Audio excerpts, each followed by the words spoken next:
اللہ جل شانہ نے محض اپنے فضل و کرم سے ہم سب کو ماہ رمضان، ماہ مبارک، ماہ صیام، برکتوں والا، رحمتوں والا، مغفرتوں والا مہینہ عطا فرمایا۔ اس پر ہم اللہ کا جتنا چاہے شکر ادا کریں بہت کم ہے۔ اللہ تعالیٰ نے انسانوں کے مزاج کی اور ان کی طبیعت اور ان کی فطرت کا لحاظ کر کے مسلمانوں کو عید کے دن عطا فرمائے۔ پورے سال میں 2 دن عید کے اللہ تعالیٰ کی طرف سے عطا فرمائے گئے۔ عید جس کے معنی خوشی کے ہیں کہ اللہ کی طرف سے بطور مہمانی اللہ کے گویا ہم مہمان ہیں، اللہ ہمارا آج میزبان ہے۔ خوشی کا دن، کھانے اور پینے کا دن، اور ایک دوسرے کو مبارکباد اور خوشیوں کے بانٹنے کا دن اللہ تعالیٰ نے ہمیں عطا فرمایا۔ اسلام میں عید کے دن کے لیے کوئی ایک خاص واقعے کو نشانہ نہیں بنایا، جیسا کہ یہود و نصارہ میں وہ موسیٰ علیہ السلام بنی اسرائیل فرعون کے چنگل سے اور اس کی مصیبتوں سے، آزمائش سے نجات پائے ہوئے دن جشن مناتے ہیں، عید مناتے ہیں، اور نصارہ حضرت عیسیٰ علیہ السلام کی ولادت کو یاد کرتے ہیں، بطور عید اس دن کو مناتے ہیں۔ لیکن اسلام نے عید کا جو تصور رکھا ہے، عید کا جو موقع، جو دن اپنایا ہے، اس میں کوئی خاص واقعے کو کوئی دخل نہیں ہے، اور ان دنوں کا انتخاب عبادت کے بعد، قربانی کے بعد اور اللہ کی بندگی کے بعد، گویا اللہ کی بندگی کرنے کے بعد یہ عید کے ذریعے سے انسان اللہ سے مزدوری لیتا ہے۔ چنانچہ رمضان المبارک کا پورا مہینہ مسلمان عبادت کرتا ہے، اور عید الفطر منا کر اور اللہ سے اس دن خوب دعائیں کر کے وہ پورے مہینے کی مزدوری حاصل کر رہا ہے۔ اور حج کے فرائض انجام دینے کے بعد عید الاضحیٰ کو رکھا گیا کہ اب مناسک حج ادا ہو گئے، اللہ کے گھر کا دیدار اور طواف سعی ہو گئی، عرفات کا اور مزدلفہ کا وقوف اور مینا کا وقوف ہو گیا۔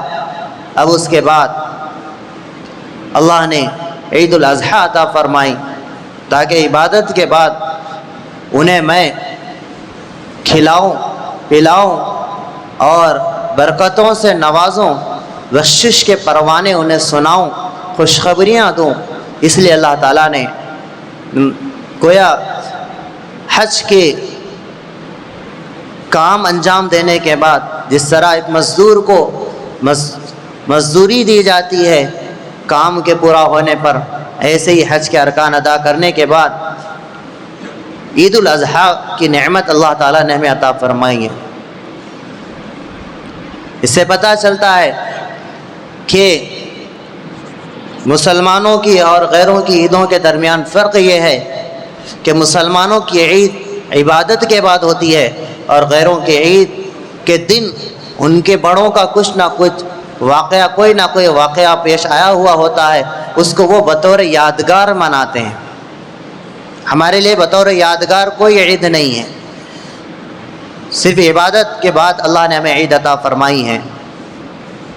یہ بتلانے کے لیے کہ جس طرح ایک مہینہ عبادت پر تمہیں میں عید کی اجازت دیتا ہوں، خوشی کی اجازت دیتا ہوں، تو ایسے ہی ایک عید تمہاری قیامت میں ہونے والی ہے جب پوری زندگی جب تم عبادت کرو گے تو اصل جو عید ہے وہ عید تم قیامت میں مناؤ گے۔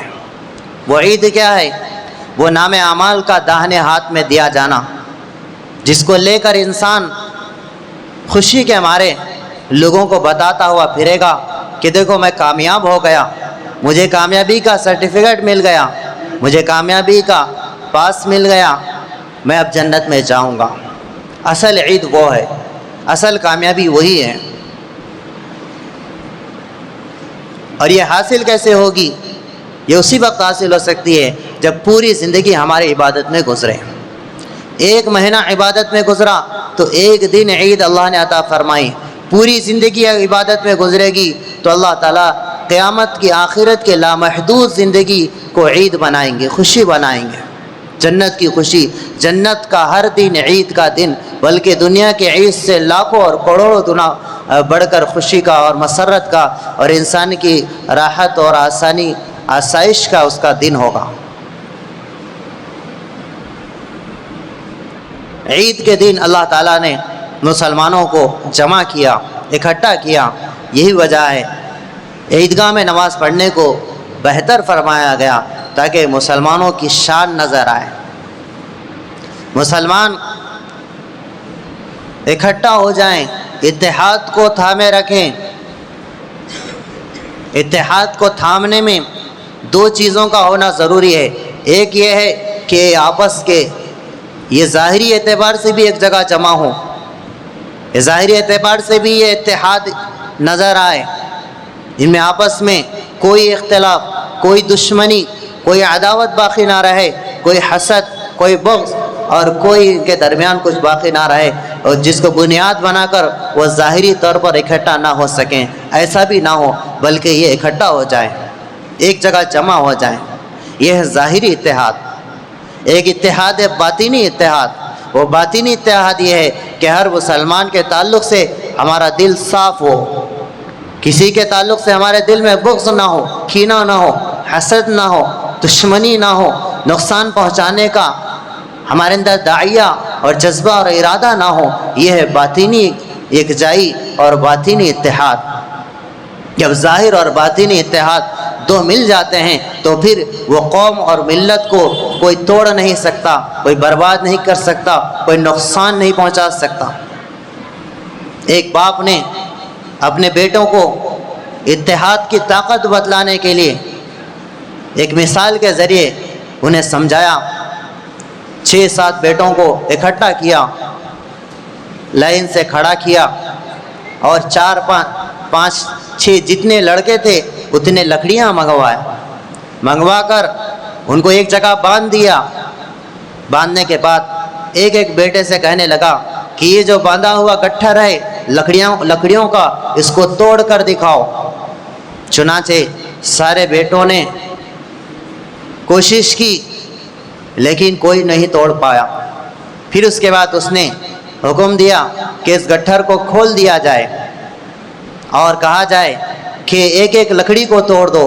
تو ایک ایک لکڑی کو توڑنا آسان تھا، تو ایک لڑکے نے ساری لکڑیاں ایک ایک کر کر توڑ ڈالی۔ تو اس نے نصیحت کی، تو دیکھو بیٹو، جب یہ متحد تھی، ایک جگہ تھی، گٹھر میں بندھی ہوئی تھی تو تم اس کو توڑ نہیں پا رہے تھے۔ جب یہ علیحدہ ہو گئیں، الگ الگ ہو گئیں، منتشر ہو گئی تو اس کو توڑنا آسان ہو گیا۔ ایسے ہی تم جب تک متحد رہو گے آپس میں بھائی بھائی، تمہیں کوئی نقصان نہیں پہنچا سکتا۔ جب تم آپس میں لڑو گے، اختلاف کرو گے، دشمنی آپس میں رکھو گے تو پھر ہر ایک کو آپ کو توڑنا آسان، آپ کو نقصان پہنچانا آسان ہے۔ اس طرح انہوں نے اپنے بیٹوں کی تربیت کی۔ ایسے ہی مثال تمام مسلمانوں کے اتحاد کی ہے کہ مسلمانوں کا زیادہ ہونا ضروری نہیں ہے کامیابی کے لیے، دشمن پر رعب بٹھانے کے لیے، بلکہ مسلمان کا متحد ہونا ضروری ہے۔ یہ اتحاد کی طاقت تھی۔ تاریخ میں بے شمار واقعات ہیں، تھوڑے زیادہ پر غالب، کمزور طاقتور پر غالب یہ اتحاد کی طاقت۔ اللہ کی مدد اتحاد کے ساتھ، اللہ کی مدد جماعت کے ساتھ ہے۔ اللہ کے نبی صلی اللہ علیہ وسلم نے فرمایا کہ اللہ کی جو طاقت ہے جماعت کے ساتھ ہے، اتحاد کے ساتھ ہے، بڑوں کے ساتھ اللہ کی برکت ہوتی ہے۔ لہٰذا اس موقع پر ہم سب کو اپنے دلوں کو صاف کرنے کی ضرورت ہے. ہم سب کو اپنے دل میں کسی مسلمان کے تعلق سے کوئی عداوت کوئی دشمنی نہ رہے. اب تک جو ہو چکا اب معافی تلافی کرنے کی ضرورت ہے. ایک دوسرے کو دل سے مبارکباد دینے کی ضرورت ہے تاکہ یہ اتحاد کا پیغام لوگوں کو پہنچے اور اس کے ذریعے سے ہمارے اندر اسلام کا جو مزاج ہے وہ آ جائے. اور اتحاد آتا ہے اخلاق سے، اور اخلاق بنتے ہیں معاف کرنے سے، درگزر کرنے سے، نرمی برتنے سے. برداشت بہت بڑی طاقت ہے، صبر بہت بڑی طاقت ہے. خاموش ہو جانا بہت بڑا جواب ہے. اس خاموش ظلم پر خاموش ہو جانا، زیادتی پر خاموش ہو جانا، اس سے بڑھ کر کوئی جواب نہیں، اس سے بڑھ کر کوئی بدلہ نہیں. آپ علیہ السلام نے فرمایا کہ طاقتور وہ نہیں ہے جو بڑے سے بڑے طاقتور کو پچھاڑ دے، بلکہ طاقتور وہ ہے جو غصے کے وقت اپنے آپ کو قابو پا لے، اپنے آپ کو قابو میں رکھے. یہ طاقتور ہے. اسلام ہمیشہ حقیقت کی طرف رہبری کرتا ہے، ظاہر سے ہٹاتا ہے. ظاہر کو مت دیکھو، ظاہر کا اتحاد اس کا بھی اعتبار نہیں، بلکہ اصل جو ہے ظاہر کے اتحاد کے ساتھ ساتھ باطن کا اتحاد ضروری ہے. میرے استاد محترم مفتی ابو بکر صاحب فرماتے ہیں کہ کسی گھر میں سب بھائیوں کا ایک چولہا ہونا ضروری نہیں ہے، بلکہ دلوں کا ایک ہونا ضروری ہے. ایک چولہے میں سب بھائیوں کے کھانے بن رہے ہیں، سب بھابھیوں کے کھانے بن رہے ہیں، لیکن دل متحد نہیں ہے تو وہ گھر منتشر ہے، وہ گھر اختلاف کا شکار ہے، اس میں اتحاد نہیں ہے.